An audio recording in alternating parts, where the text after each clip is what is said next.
2교시 시작하겠습니다. 1번 보겠습니다. 전력계통 신뢰도 확보를 위해 수립된 분산형 전원 배전계통 연계 기술 기준에서 하이브리드 분산형 전원의 ESS 충방전에 대해서 설명하시오. 배전계통 연계 기술 기준이 출시됐습니다. 배전계통 연계 기술 기준. 기존 기출에서도 배전계통 연계 기술 기준은 꾸준히 출제가 됐던 아이템들인데 배전계통 연계 기술 기준이 범위가 워낙 넓습니다.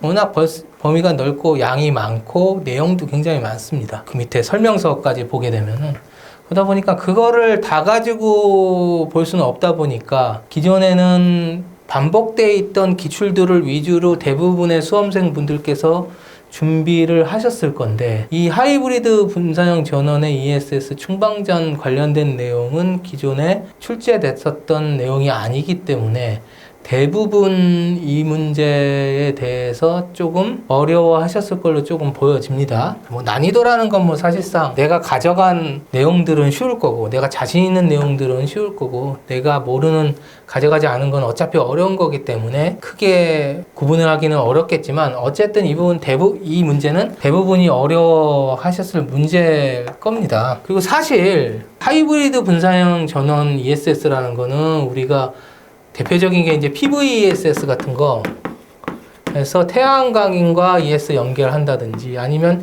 풍력하고 ESS를 연계한다든지 뭐 이런 거를 이야기하는 건데 지금 대표적으로 많은 건 뭐냐면 이 PVESS가 많죠. 지금 태양광하고 ESS를 연계한. 그러면 이제 우리가 일상적으로 알고 있는 건 언제 충방전 하냐라는 얘기를 따지면 우리가 보통 10시에서 오후 4시까지 16시까지 충전을 태양광에서 발전한 걸 충전을 시키고 16시 이후 방전으로 대부분이 다 알고 계실 거예요. 이 내용들은.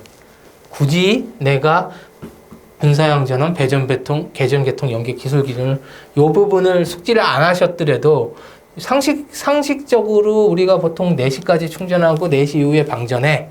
요 내용들은 대부분이 알고 계시는 내용들일 거란 말이에요. 근데 이제 이게 25점으로 나왔다고 해서 뭐 이 내용만 가지고 딱 쓰기에는 좀 부담스럽기 때문에 쉽게 잡기가 어려우신 문제로 보여지는 게 되고 또 이제 문제는 또 이제 2교시 문제가 제가 뭐 사전에 경향 분석은 따로 유튜브를 따로 올려드렸습니다. 물론 저희 수업 시간에 그 경향 분석 해드린 걸 따서 올린 거긴 하지만은 별도로 올려드리긴 했지만 2교시가 나름대로 4개가 강제되는 4문제가 거의 가장 초이스하기가 어려운 교시여다 보니 뭐 다른 게 쓸 게 없어서 어쩔 수 없이 요 내용 중심으로 쓰신 분도 있는 걸로 제가 알고는 있어요. 그런데 어쨌든 요게 가장 중심이고 또 분산형 전원 배전계통 연계 기술 기준의 하이브리드 전원 내용을 보면 이것도 약간 실무적인데 ESS가 태양광 발전이 된 거를 저장하는 형태로 돼야 되는데 사실 계통을 구성하다 보면 어떤 문제가 있냐면 그 한전 계통에서 받은 전기를 ESS에 충전할 수도 구성이 될 수도 있잖아요. 왜냐면 전기는 그냥 임피던스 낮은 대로 지가 알아서 흘러가는 거지. 우리가 무슨 너는 가지마 이렇게 뭐 인위적으로 어떤 계통을 특별하게 구성하지 않는 한은 한전 계통에서 쉽게 얘기하면 전력 계통에서 얘를 받을 수도 있기 때문에 그걸 철저하게 분산형 전원 배전 계통 연계 기준에서 막아.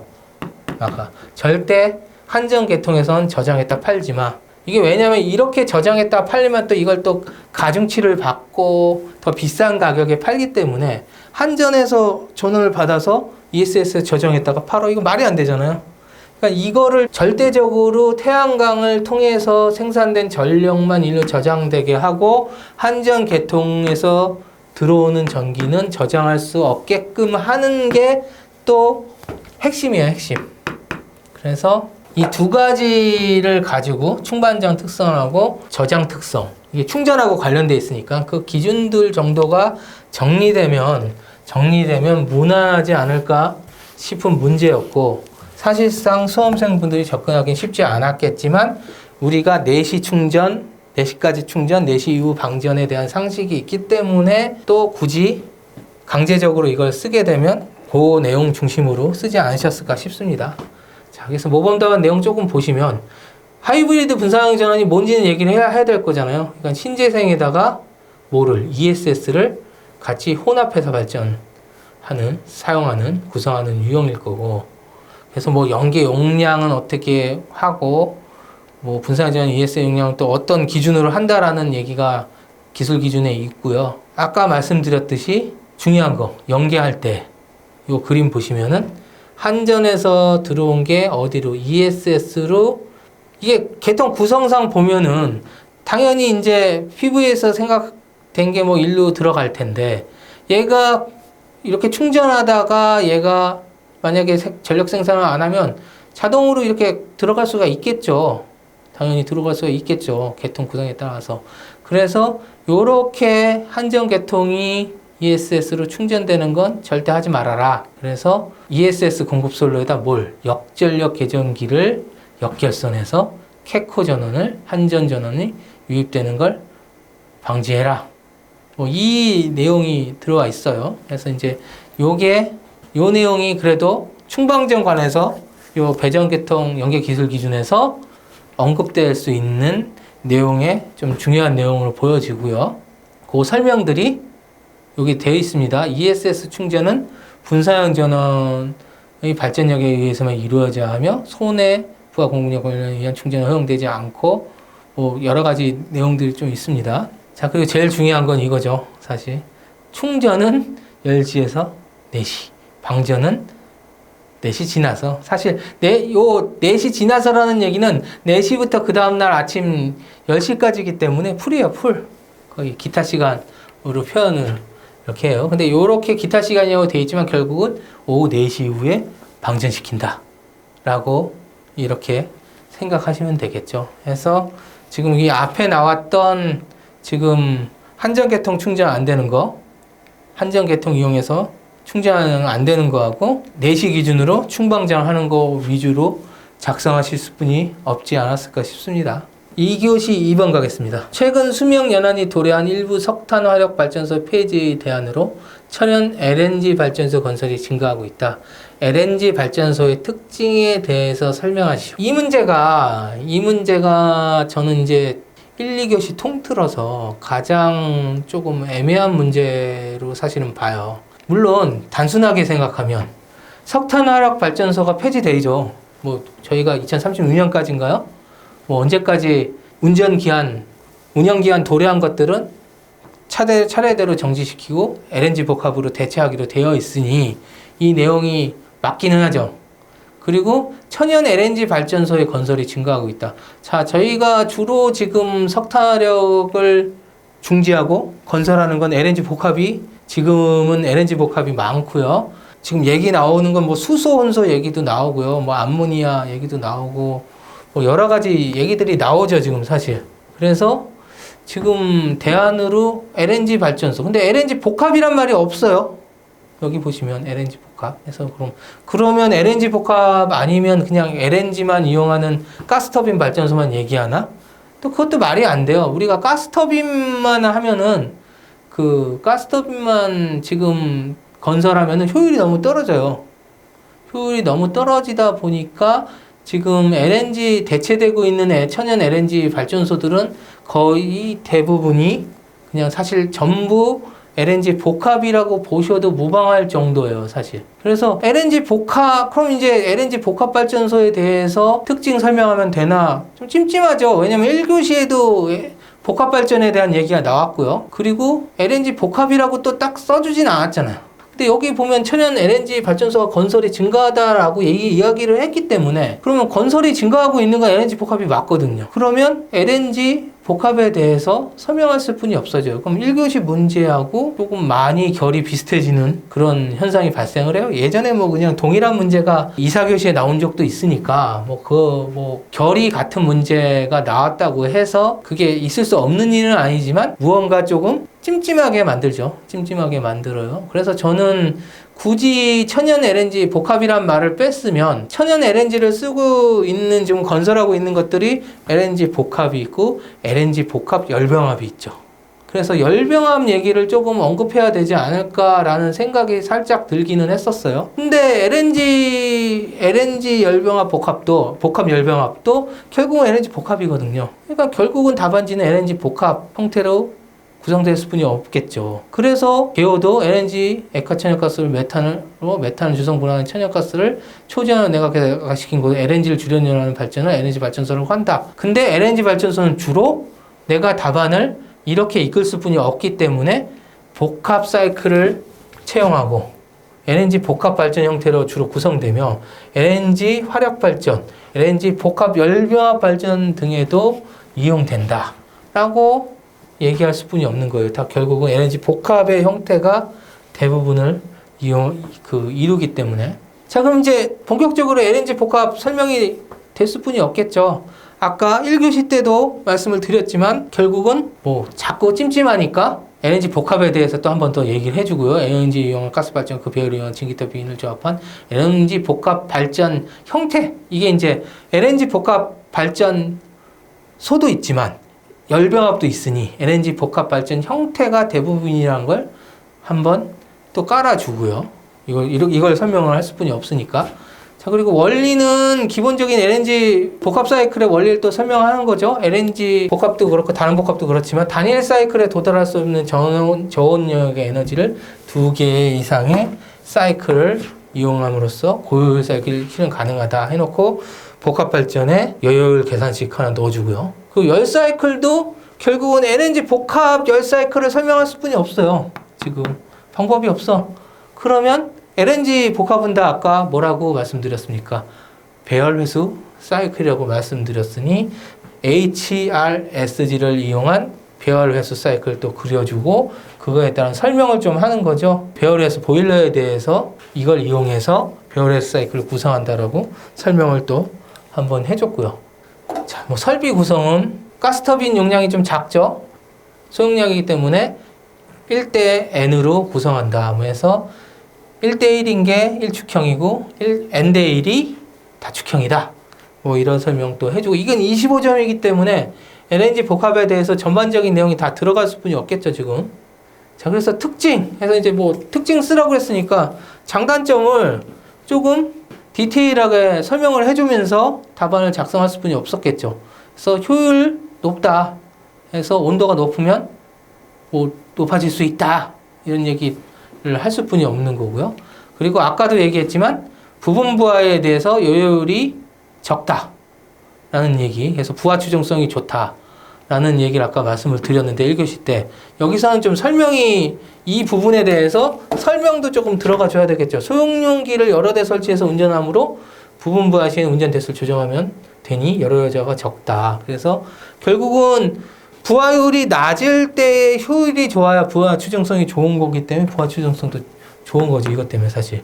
다축형의 경우 설비 고장이나 보수정지들 1축 외에 다른 축들은 계속 운전이 가능해서 전체적인 운전효율도 좋고 뭐 설명이 들어가는 거예요. 그리고 기동장치 시간 짧고 부하 추정성이 우수하죠. 그리고 복수기, 냉각수용, 온배수용 적고 자체 단적 운전 가능해서 비상운전에 적합하다는 건 아까 1교시 때도 나왔던 얘기고요. 건설 공기 짧고 건설 덕기율도 동일하고요. 그래서 단점은 이제 뭐 배기량이 많아서 낙스 배기 대책도 필요하고 소음 대책도 필요하고 불순물이 적은 양질의 연료도 필요하고 그리고 외기 온도가 출력에 좌우를 한다. 우리가 가스터빈은 기본적으로 외기 온도가 낮을 때하고 높을 때하고 어떤 게 더 유리해요? 외기 온도가 낮을 때가 비체적이 감소해서 훨씬 효율이 좋고 유리합니다. 그래서 여기도 보면 겨울철에도 최대 출력을 낼 수 있다라는 말이 언급된 거죠. 자, 뭐 이 정도로 정리할 수뿐이 없을 것 같아요. 그럼 뭐 25점이니까 뭐 여력되는 대로 쓰셨겠죠. LNG 복합에 대해서 쓰고 뭐 열병합도 사실은 저는 살짝 그 생각했어요. 열병합도 좀 설명을 해줄까? LNG 복합 열병합에 대해서 우리 열병합이 또 대부분이 LNG 복합 열병합이니까 그것도 우리가 LNG 이용하는 거잖아요. LNG 지금 건설 많이 하고 있고 그러면 당연히 그것도 여기다 정리가 되면은 더 좋은 답안이라고 저는 봐요. 근데 뭐 저는 뭐 지면에 한계가 있다 보니까 뭐 요 정도 선에서만 그냥 정리하고 말았지만 LNG, 복합, 열병합에 대해서도 써주면 더 좋은 답안이 될 겁니다. 이것이 3번. 한국 전기 설비 규정에 따른 다음 설비에 대한 보호장치 시설 기준을 설명하시오. 자, 이거는 아까도 말씀드렸듯이 이번에 KC가 몇 개 보인다고 그랬죠. KC 문제가 또 나왔습니다. 이것에서. 근데 이건 25점이고 또 명확하게 발전기 등 특고압용 변압기 조상 설비 규정까지 해줬습니다. 이거는 명확하게 또 KC 기준을 쓰지 않으면 점수를 받을 수가 없는 문제라고 딱 선언을 한 거예요. 문제에서. 자, 그럼 뭐 이거는 사실 대부분이 많이 선택을 하시기, 수험생분들이 선택하시기가 어려웠다고 볼 수뿐이 없겠죠. 이 문제는. 대부분이. 또 25점이니까 이거는 뭐 10점처럼 개략 내가 아는 것 좀 몇 줄 정리해서 넘어가지도 않아. 그럼 이제 대부분 초이스 하시기가 어려운 문제가 됐었을 거고요. 그래도 저는 뭐 해설을 해드려야 되니까 조금 말씀을 드리면 KC에 있는 내용 그대로입니다. 지금 제가 모범 답안으로 배포해드린 내용이 KC에 있는 내용에 동일한 아주 그냥 거의 토시 하나 안 틀리고 그대로 옮겨놓은 내용이에요. 그래서 이 문제가 이렇게 돼 있으니까 이거에 대해서 보호장치 시설 기준이니까 문제에 나온 요 내용 적고 보호장치 적고 이렇게 꼭지는 그렇게 구성을 당연히 해야 되겠죠. 해서 내용들이 발전기 쪽에 들어가야 되는 보호 설비들 있죠. 과전류, 과전압, 압유, 유압, 가이드 변제어 뭐 이런 것 니들 이런 것들에 대한 제어 장치들에 대한 것들이 뭐 전압이 떨어졌을 때 동작할 수 있게 보호 장치를 설치해야 된다는 거죠. 이게 뭔 것 같아요? 27일 계정기잖아요. 사실 요거는 과전압, 과전류는 뭐 59도 있을 거고 전기자건선 뭐 87도 있을 거고 지락보호하는 거 64 계정기도 있을 거고 여러 계정기들을 그런 우리가 발전기 보호 방식에서 공부했던 내용들이 필수적으로 들어가야 된다라고 그냥 규정을 한 거예요. 규정을. 그래서 조금 내가 발전기 보호에 대해서 좀 알고 있으면 발전기 보호에 대한 내용을 가지고 어느 정도 유사하게 정리를 할 수 있겠죠. 전기자건선에 뭐 과전류를 보호하고 고장전류에 대해서도 보호해야 되고 뭐 이런 것들이 나올 테니까. 자, 그리고 베어링 온도. 자, 내부 고장. 이 내부 고장 이제 이게 87이죠. 이게 87. 그리고 뭐 전격 출력 초과하는 놈은 뭐 스러스트 베어링, 마모, 온도 상승 이런 것도 봐야 된다라고 KC에 나와 있습니다. 그래서 요거에 맞춰서 우리가 발전소 보호 개통도가 구성이 돼 있죠, 사실. 보호 개통도가 구성이 돼 있기 때문에 이게 이 내용이 엄청 생소한 내용은 아니에요. 사실 생소한 내용은 아니에요. 그러나 답안을 작성하기엔 어렵지 않나 이런 생각은 듭니다. 왜냐면 우리가 생소하지 않은 보호에 대한 내용이라도 점수를 받기 위해선 거의 KC에 거의 싱크로율이 높은 상태로 정리가 돼야 되니까. 자, 그리고 아까 뭐 문제 보면 연료전지와 상용제한 축전지 포함하라고 돼 있어요. 또 이 부분이 또 명확하게 또 돼 있어요, KC에. 그래서 뭐 연료전지에 대한 내용, 또 그리고 축전지에 대한 내용. 딱 요렇게 나와 있습니다. 그래서 이제 그 내용이라서 뭐 특별히 제가 읽어보시면 될 것 같고요, 그냥. 이번 큰 꼭지 두 번째가 특고압 변압기인데, 특고압 변압기 보호장치는 결국 내부 고장에 대한 보호예요, 내부 고장. 그래서 내부 고장, 우리가 보통 10MV까지는 경보, 10MV 넘어가면 차단. 요렇게 암기 포인트를 잡으셔야 돼요. 10MV 기준으로 해서. 그래서 10MV 경보라는 거하고 이제 차단이라는 의미가 뭐냐면 내부 고장에 대해서 차단할 수 있는 장치는 자동 차단되는 건 뭐뿐이 없어요. 아까 1교시에 나왔던 비율 차동 계정기 뿐이 없어요. 비율 차동 87 계정기. 그래서 87 계정기를 설치해야 되는 기준이에요, 사실 이게. 그래서 10MV가 넘어가면 87 계정기를 무조건 설치해야 되고 10MV가 안 되면 87 계정기를 설치 안 하고 경보 장치만 있으면 된다. 경보는 꼭 87로 안 해도 되거든. 그러니까 이 문제도 상식만 있으시면 우리가 10MV 기준으로 제가 이제 수업 때도 말씀을 드리거든요. 이거 기준 한번 찾아서 확인하고 암기하시라 이렇게 말씀을 드리는데 그것만 있으면 쓸 수는 있는 내용이긴 해요. 근데 어차피 또 두 번째 이 탄행식 변압기 관련된 문제는 또 어차피 이걸 또 암기하고 계시는 분들 많지 않기 때문에 요 부분은 또 쓰기가 어렵겠죠. 세 번째 꼭지 이제 조상 설비 보시면 이제 조상 설비도 이렇게 용량별로 이렇게 내부 고장에 대해서 동작하는 장치나 뭐 이런 것들 규정이 변압기하고 유사하게 있습니다. 그럼 결국은 얘는 또 15MVA 기준이고 또 그렇습니다. 아까 변압기는 10MVA 기준이었죠. 그래서 결과적으로 이걸 다 암기하고 있어야 쓸 수 있기 때문에 쉽지 않은 문제라는 걸 또 한번 말씀을 드립니다. 이 문제를 못 잡았다고 해서 그렇게 자괴감을 느끼신 분도 없을 거라고 보여집니다. 저도. 2교시 4번 하겠습니다. 변압기 병렬 운전 조건에 대해서 설명하고 조건과 다를 경우 발생하는 현상에 대해서 설명하시오. 자, 변압기 병렬 운전 조건 문제가 나왔습니다. 뭐 이것도 어느 정도 대부분의 수험생 분들께서 다 준비하시는 그런 형태의 문제입니다. 그렇게 특별하게 꼬아서 물어본 것도 없어요. 그냥 조건 설명하고 다를 경우 발생하는 현상.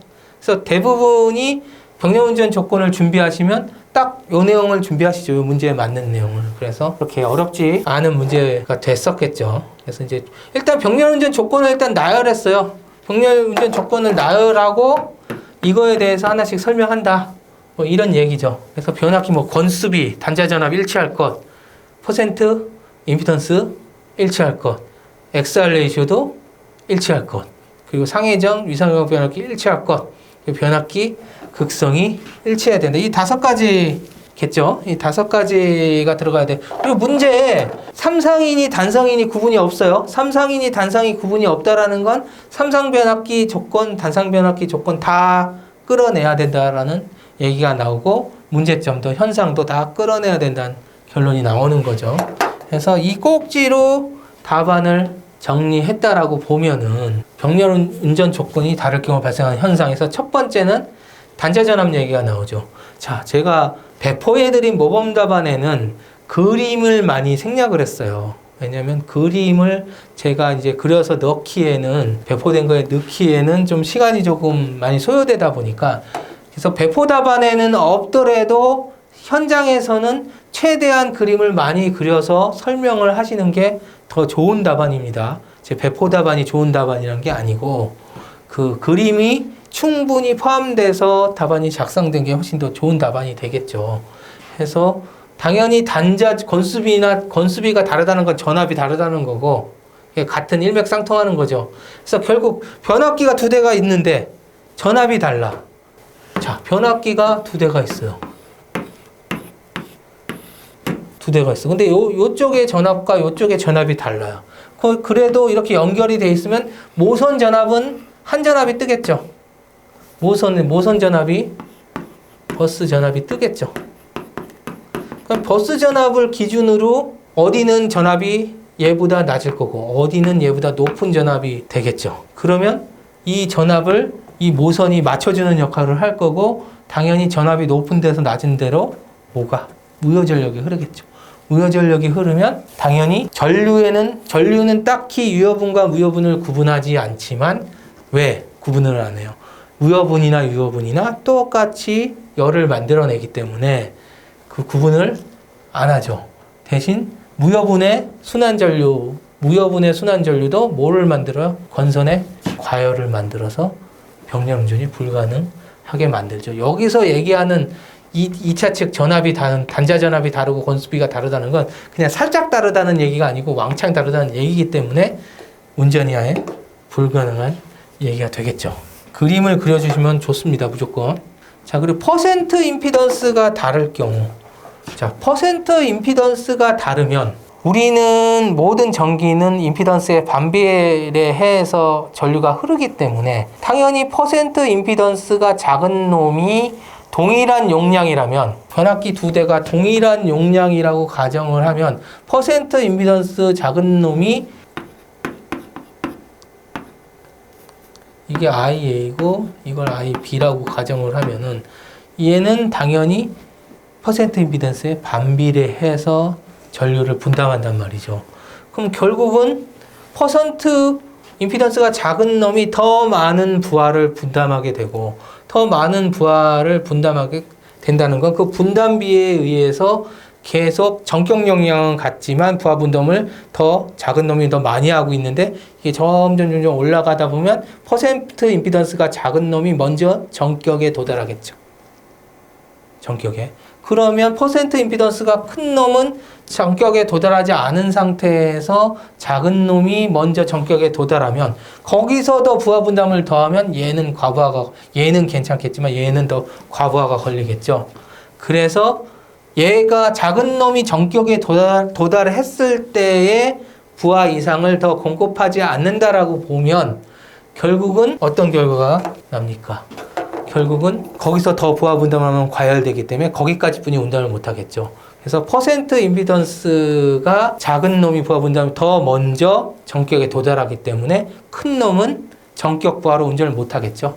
그래서 운전은 할 수는 있겠죠. 운전을 할 수 있는데 퍼센트 임피던스가 큰 놈은 결국은 전격 용량으로 운전 및 사용이 불가능해지는 거예요. 그래서 결국은 TR을 변압기를 전격 용량으로 운전 안 할 거면 뭐하러 그 TR을 그 전격 용량에 해당되는 걸 쓰겠습니까? 그러니 당연히 걔도 운전 및 운전이 불가능한 조건으로 보죠. 사실은 운전은 불가능한 조건으로 보지만 사실상 두 대의 변압기를 전격 용량으로 사용하지 않는 경우에만 운전이 불가능한 거지 전격으로 사용 안 하면 가능하긴 하겠죠. 사실 운전상. 자, 그리고 부하 얘도 그림도 있지만 얘는 수식을 조금 부하 분담하는 수식을 충분히 설명해 주시면 좋아요. 저는 뭐 지면상 되게 간단하게 설명을 했지만 뭐 예를 들어 전격 용량이 같은 거일 때만 비교를 했는데 전격 용량이 다르면 어떻게 하면 돼요?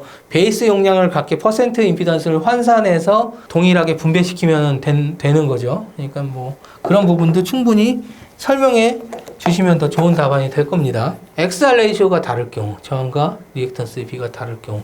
자, 결국은 변압기 용량이나 퍼센트 임피던스가 같은데 XR 레이시오가 다르다는 건 유무어 전력의 분담이 다르다는 얘기예요.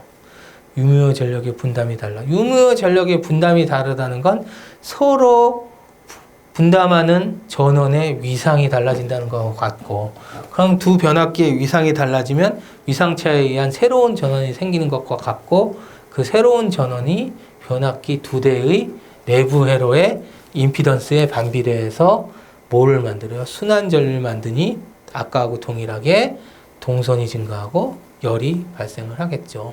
근데 XR 레이시오는 생각만큼 크게 실무적으로 따져보면 XR 레이시오가 퍼센트 임피던스는 같은데 XR 레이시오가 많이 차이 나진 않아. 실제로. 왜냐하면 XR 레이시오라는 건 R과 저항과 리액턴스의 비례해서 철심에 코일을 갖는 형태의 변압기는 어쩔 수 없이 X가 큰 형태를 가질 수뿐이 없기 때문에 크게 XR 레이시오가 크게 다르긴 어렵기 때문에 순환전류가 발생하면서 열은 좀 발생은 하겠지만 사실상 뭐 운전은 뭐 그럭저럭 할 수는 사실 있는 건데 가급적이면 이걸 다르게 해서 과열되어 있는 상태에서 변압기를 운전할 필요가 없겠죠. 그래서 실질적으로 당연히 XR 레이시오도 동일하게 맞춰서 병렬 운전을 해야 되겠죠. 네 번째로 이제 상회전 방향. 자, 상회전 방향은 당연히 뭐 삼상 변압기가 상회전 방향이 다르다는 건 실제로는 단락이에요, 단락. 상회전 방향. 상회전 방향은 얘기할 필요가 없어요. 상회전 방향이 다르면 이건 완전히 등가적 단락이에요. 등가적 단락이기 때문에 얘는 상회전 방향은 얘기할 필요가 없어요. 운전 자체가 안 돼. 그냥 단락이 나는 거예요, 단락이. 자, 그리고 각변이의 정의가 1차 측 전원의 위상 대비, 전압 전류의 위상 대비 2차 측 전압 전류의 위상 차죠. 그래서 당연히 각변이가 다르면 아까 같이 얘기했지만 위상차가 발생해서 이거는 그 각변이가 다르다는 건 TR 결선에 따른 위상차가 발생한 거기 때문에 크게 다를 수뿐이 없어요. 당연히 크게 다를 수뿐이 없어서 얘는 각변이가 다르면 아예 운전이 불가능하다고 보시는 게 맞겠죠. 그래서 보통 델타나 뭐 YY 이런 것들은 우리가 인위적으로 무슨 다른 짓을 하기 전에는 물리적으로 위상차가 나올 수가 없겠죠. 그리고 Y델이나 델Y도 우리가 델타 결선의 방향을 인위적으로 바꾸기 전에는 위상이 다를 수가 없겠죠. 그래서 결국은 중요한 건 델Y하고 Y델인데 우리가 델타 Y하고 Y델을 각변이를 맞추는 방법은 델타 결선을 뭐 진상 결선, 역결선하는 형태로 해서 각변이를 맞춰주죠. 자, 이거를 실제 시험장에서는 저 같으면은 벡터도도 그려주고 델 Y하고 Y델이 각변이가 원래 기본적으로 Y결선하고 델타 결선은 무조건 Y결선이 30도 앞서요. 그래서 델타 Y는 당연히 Y가 30도 앞서니까 1차 측이 2차 측이 30도 앞설 거고 Y델은 1차 측이 30도를 앞설 거고 정상 결선을 했을 때 그럼 이제 델타 결선을 역결선을 해주면은 반대 방향으로 결선을 해주면은 이게 30도가 앞서던 게 뒤지던 게 앞서기 때문에 그걸 가지고서 각변이를 갖도록 맞추죠. 저 같으면 이거 벡터도 요게 같아지는 것 벡터도 결선도 다 그려서 설명을 했을 거예요. 요거는 간단하게 설명하고 뭐 이거야 뭐 그냥 누구나 쓸 수 있는 얘기고 이 얘하고 얘가 같아지는 걸 보여주면 좀 더 좋겠죠. 자, 여기 나온 내용들은 그냥 기본적으로 무조건 들어가야 되는 내용들이고 거기다 부가적으로 그런 것들을 설명할 수 있으면 더 좋은 답안이 된다고 보시면 되겠습니다. 자, 그리고 단상변압기는 이제 아까 상회전 방향하고 각변이는 이제 삼상변압기 얘기고 단상변압기는 이제 극성만 같으면 되죠. 극성만. 이것도 사실 뭐 이런 그림들 있잖아요. 이런 그림 그려가지고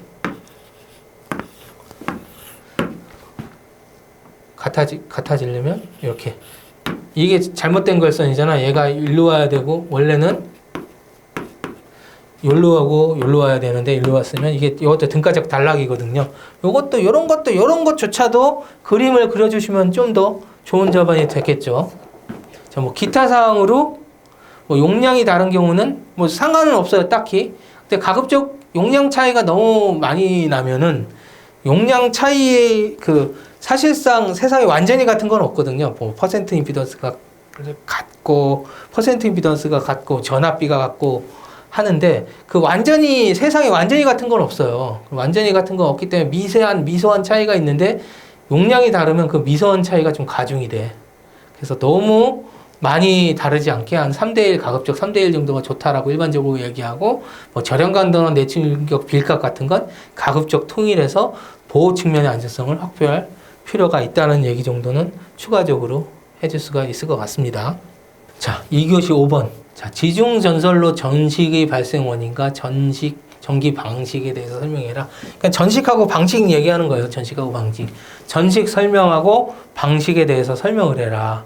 근데 이제 전식 중에서도 지중 전설로 전식이래요. 지중 전설로 전식. 그래서 우리가 전기철도에 있는 전식하고 지중전설로 전식은 조금 결이 다르게 볼 수 있겠죠. 그래서 지중전설로 전식은 우리 가장 쉽게 우리가 볼 수 있는 게 우리 발전소의 뭐 여자기 쪽, 여자기 회로가 직류잖아요. 이제 그쪽을 생각하시면 가장 무난하실 거고, 전기철도 전식은 이제 레일에서 누설전류 생기는 거니까 그건 조금 결이 다르다는 건 결국은 우리가 지중전설로 전식은 주로 뭘로 대책을 세우냐면 유전양극법이라고 하죠. 희생양극법으로 주로 대책을 세우고 전기철도 전식은 배류법이죠. 그래서 결이 조금 다른 게 어떤 거에 좀 더 중점적으로 설명을 하느냐 차원에서 전기철도 전식하고 지중전설로 전식하고 조금 결을 다르게 보실 수 있습니다. 자, 그럼 뭐 일단 전식에 대해서 설명을 해야 되겠죠. 그래서 금속의 뭐 전기 화학 작용에 대지에 유출되는 누설전류의 전기 분위 작용에 케이블이 부식되는 현상. 결국은 누설전류에 의해서 전기 분해가 일어나고 케이블이 부식되는 걸 전식이라고 하고, 원리를 발생하는 걸 설명을 해줘야죠. 근데 전식 발생을 설명하는데 가장 좋은 그림은 사실 철도죠. 철도 레일에서 누설 전류에 의한 전식을 설명하기가 가장 좋죠. 우리가 전식 발생에 4대 요소 하면은 플러스 양극, 마이너스 음극, 이온 경로. 자, 그리고 금속관. 이제 얘는 이제 금속관은 이제 방식을 일으키는 애고, 이온 경로는 무언가 누설 전류가 통할 수 있는 경로가 있어야 된다라는 얘기고, 플러스 마이너스니까 직류가 있어야 된다는 얘기죠, 사실. 뭐 교류는 뭐 전식이 안 일어나요? 교류는 이거예요. 플러스 마이너스 계속 교번하기 때문에 틈을 안 주는 거지. 부식할 수 있는 틈을 안 주는 거예요. 그럼에도 불구하고 약간은 이제 누설 전류 생기면은 부식이 있긴 있어요. 시간이 오래 지나면 교류도. 자, 이 그림 보시면 이게 카티너리 전차선에 플러스고 얘가 마이너스예요. 그리고 보통 그 전기철도는 이 정철 변전소에서 플러스가 나와서 레일을 타고 마이너스 이렇게 귀로하는 형태를 가져요. 그래서 전기철도 같은 경우에는 궤도 하부, 이게 이제 레일을 이제 레일 있는데 궤도라고 그러는데, 궤도 하부를 절연하게 돼 있죠. 이 누설 전수를 차단하려고. 그럼 이제 레일에서 누설 전수가 발생하면 원래는 여기로 갔어야 되는데, 레일 타고 갔어야 되는데, 이 누설 전류가 일로 들어와서 변전소의 접지극 쪽으로 이렇게 타고 나와요. 변전소 접지가 있잖아요. 접지극 쪽으로 타고 올라간단 말이에요. 접지극 쪽으로 타고 올라가는데, 타고 올라가가 되면 이 유출부에서 뭐가 생긴다는 거예요? 전식이 생긴다는 얘기죠. 전식이. 그래서 전식이 발생하는 원리를 일단 25점이니까 가볍게 설명을 해주고 넘어갈 수뿐이 없고요. 이제 방식이란 건 뭐예요? 방식. 이제 프로텍션을 얘기하는 거예요. 전식에 대한 프로텍션. 해서 뭐 케이블 포설 방식이 뭐 관로 인식이나 전력 교육식인 경우에 케이블 부식은 거의 없죠. 자체로 그 누설 전류에 대한 차단을 하니까. 근데 POF 케이블이나 직매식 같은 건 뭐가 할 수 있다는 얘기예요. 전식이 일어날 수 있고, 전식 방법에는 유전양극, 외부정후, 배류법 같은 것들이 있다라고 얘기를 하는 거고, 제일 중요한 유전양극법을 먼저 설명을 해야 되겠죠. 그래서 유전양극법은 그림 보시면 이게 피보, 얘가 이제 금속관이에요. 얘가 이제 금속관이고, 얘를 보호하는 거예요. 얘를 보호가지고 해서 얘보다 약간 이제 전이가 낮은 놈을 설치해서 이렇게 도선으로 연결시켜 놓으면은 일로 유출이 되는 게 아니고 여기를 타고 가서 얘가 여기서 유출이 되는 거죠. 그래서 얘가 대신 전식이 일어난다. 그런 차원에서 희생 양극이라고 하고 유전 양극법이라고도 합니다. 그래서 그거에 대한 설명이 앞에 보시면 이렇게 쫙 설명이 되어 있습니다. 인원들은 한번 읽어보시면 25점이니까 충분한 지면을 활용해서 유전양극법을 설명해 주셔도 좋겠죠. 이게 핵심으로 봐야 되니까 유전양극법을. 자, 외부전원법은 딴 게 아니에요. 그냥 아까 희생양극의 개념인데 뭐를 전원장치를 새로 놔가지고 전이차를 확실히 주는 거예요. 전이차를 확실히 줘서 이 희생양극적으로 유출될 수 있게끔 만드는 거죠. 자, 배류법은 아까 전기철도에서 많이 쓴다고 그랬죠. 전기철도에서.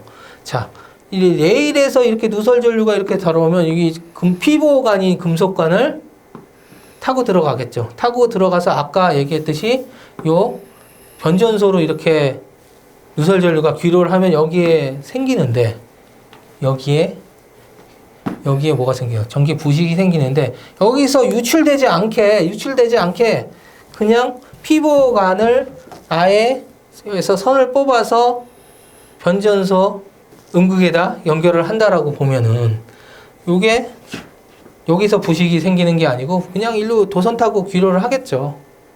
이게 배류법이에요. 근데 그냥 배류법을 그냥 이렇게 직접 배류법을 쓰면은 뭐가 문제예요? 이게 이쪽에서 뭘 회생을 할 때는 이제 반대가 돼서 여기서 역전식이 일어나겠죠. 역전식이. 여기서 이제 역전식이 일어나는데, 역전식 일어나는 걸 방지하기 위해서 요렇게 회생할 때 반대 방향 쪽으로는 못 가게끔 뭐를 달아요? 다이오드를 그 다이오드가 선택 배류가 돼서 이건 선택 배류법이라고 하죠. 그리고 뭐 그 강제 배류법은 선택 배류기 쪽에 아예 전원까지 주는 거예요. 전원까지. 그거는 철도에서도 잘 안 써요. 강제 배류법은. 해서 유전 희생 양극법, 외부 전원법, 배류법에 대해서 정리를 해서 답안을 작성하시면 무난할 것 같습니다. 2교시 6번 하겠습니다. 자, 차단기 전격이란 정해진 조건 하에 그 차단기를 사용할 수 있는 한도, 성능 보증 한계를 말한다. 차단기 전격과 동작 책무에 대해서 설명하시오. 저도 이제 수업 시간에 주로 말씀을 드리는데, 모든 전격이란 어디 전기 계통에서 쓰는 전격이란 단어는 보증의 다른 말이라고 제가 말씀을 많이 드려요. 그러니까 결국 전격뭐가 나오는 건 그 전격 하에서의 성능을 보증한다는 개념이거든요. 그래서 여기는 아예 문제에서 차단기 전격이란 정해진 조건하에 그 차단기 사용할 수 있는 한도, 즉 성능 보증 한계를 말하는데 친절하게 설명을 해줘요. 이렇게 여기 이렇게 설명 안 하면 내가 여기다 쓸 판이에요. 이건 개요에서 성능 보증의 개념을 말한다. 그래서 여기선 개념은 얘기해 줬으니 차단기 전격과 동작 책무에 대해서 설명해라. 그럼 차단기 전격과 관련된 거 생각나는 걸 다 끌어내셔야 되겠죠. 다 끌어내셔야 돼요. 물론 그 중에서 제일 중요한 건 전격 전압, 전격 전류, 전격 차단 전류, 전격 투입 전류, 이렇게 4가지가 가장 중요하고 3가지만 따진다면 전격 전압, 전격 전류, 전격 차단 전류가 되겠죠. 근데 여기는 못 쓰란 말 없으니 다 끌어내서 써야 돼요. 그리고 사실 차단기 동작 책무는 전격 차단 전류를 설명할 때 같이 설명이 돼야 되는 아이템이니까 얘가 없더라도 문제의 동작 책무 설명하는 말이 없더라도 전격 차단 전류에는 표준 동작 책무를 설명을 해야 되는 사항이에요, 사실.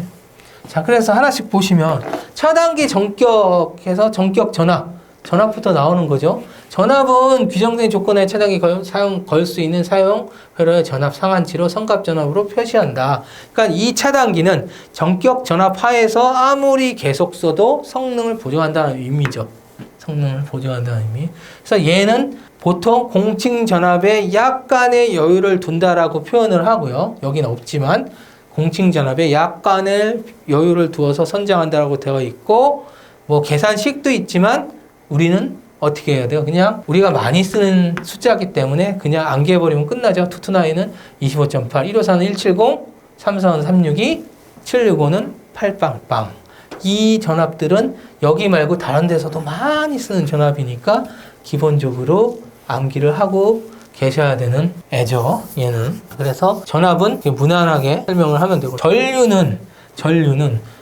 전류는 얘는 상시에 크로즈되어 있는 차단기가 크로즈 있는 상태에서 연속해서 계속 흘리는 거잖아요. 연속해서 계속 흘리는 거기 때문에 결국은 열적 한계죠. 열적 한계. 그래서 전격 전압, 전격 주파수에서 규정된 온도 상승 한도를 초과하지 않고 전격이니까 연속으로 흘릴 수 있는 최대 전류 해서 보통 우리가 차단기 밑에 전격 전류를 표현하죠. 2000A, 4000A, 5000A 이런 식으로 표현을 하는 것들이 전격 전류라고 보시면 되겠죠. 얘는 온도 상승 키워드가 될 거고 얘는 온도 상승 키워드로 보시면 되고 자, 전격 차단 용량은 전격 차단 전류하고 같은 한 몸이에요. 한 몸. 그래서 우리가 차단기 보통 표현할 때 보면 520MVA 이렇게 이런 식으로 표현하는 것들이 전격 차단 전류의 전압과 루트 3을 곱한 값이에요. 사실 그렇게 계산해서 나오는 값이에요. 그래서 고장 발생 시 차단기 고장 전류를 끊을 수 있는 능력을 말하며 다음과 같이 했는데 별로 설명할 게 없어. 얘에 대한 설명은 차단 용량 설명은 이 전격 차단 전류 이 I 값에 대한 설명이 다기 때문에 사실 그래서 그 밑에 바로 전격 차단 전류에 대한 설명이 나오죠. 모든 전격 및 규정된 조건하에 규정된 표준 동작 책무와 동작 상태에 따라 차단할 수 있는 지상 역류의 차단 전류의 한도.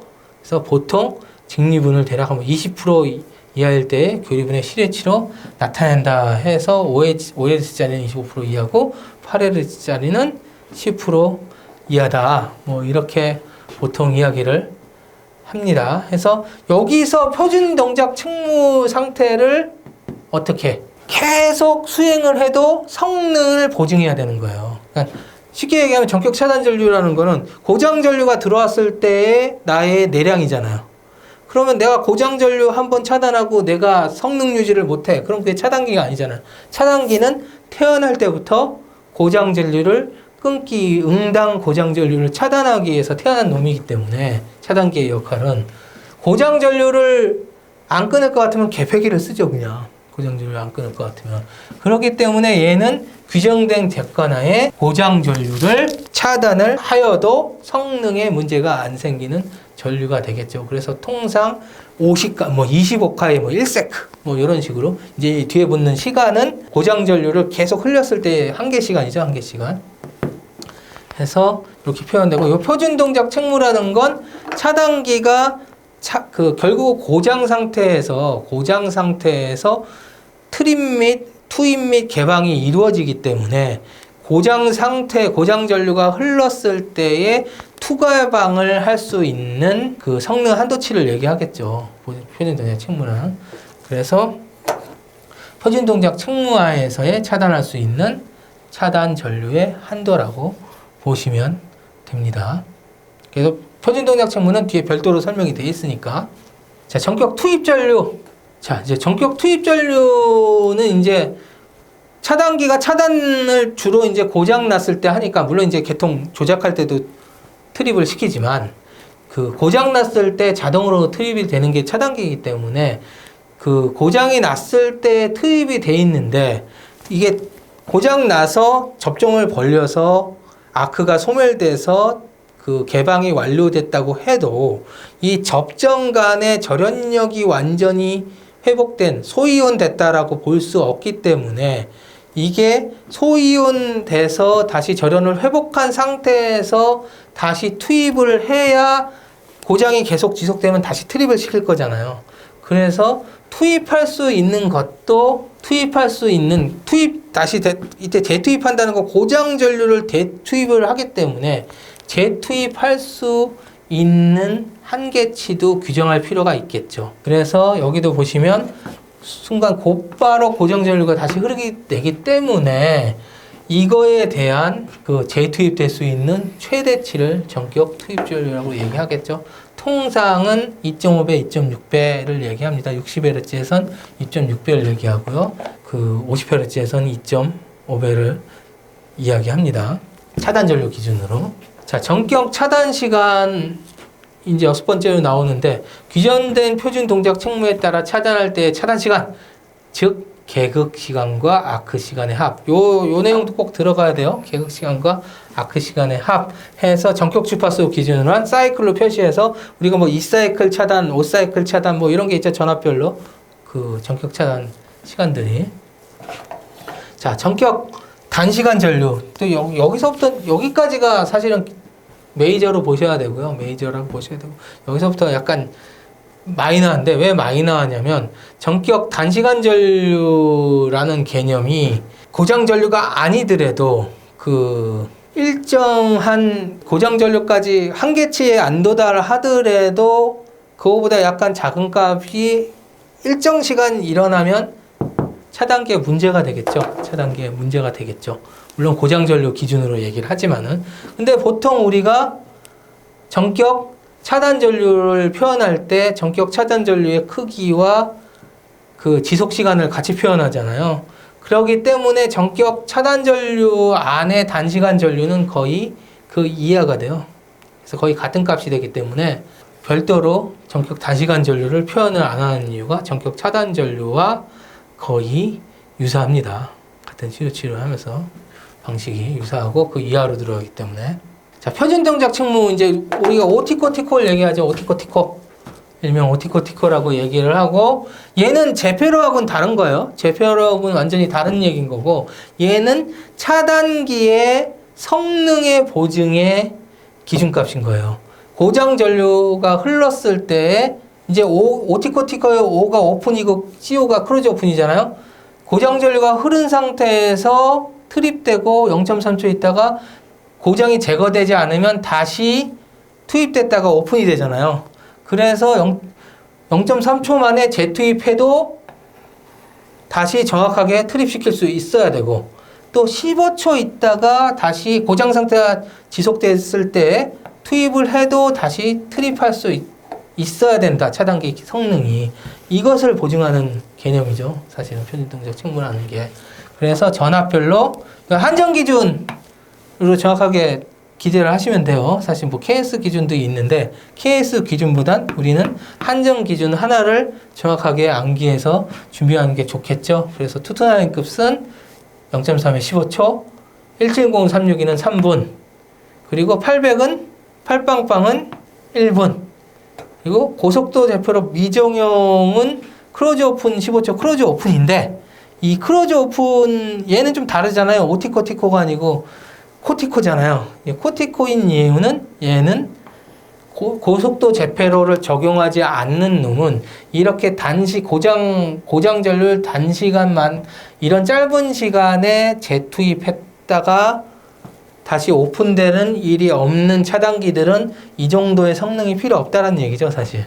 그리고 이런 지금 코티코로 설명되는 것들은 조상 설비 같은 걸 생각하시면 돼요. 노멀 오픈 상태로 있다가 투입했는데 고장 나 있는 고장 상태에 투입했을 때 바로 트립만 되면 되니까 이런 것들은 미적용되는 것들이 주로 조상 설비나 뭐 이런 것들에 적용되는 걸로 보시면 이해가 쉽겠죠. 해서 표준 동작 책무를 별도로 하라고 했으니까 별도로 빼는 거고요.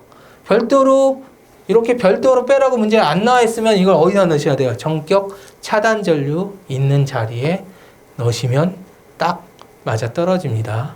자, 이렇게 해서 1, 2교시 설명을 마치겠습니다. 예, 수고하셨습니다.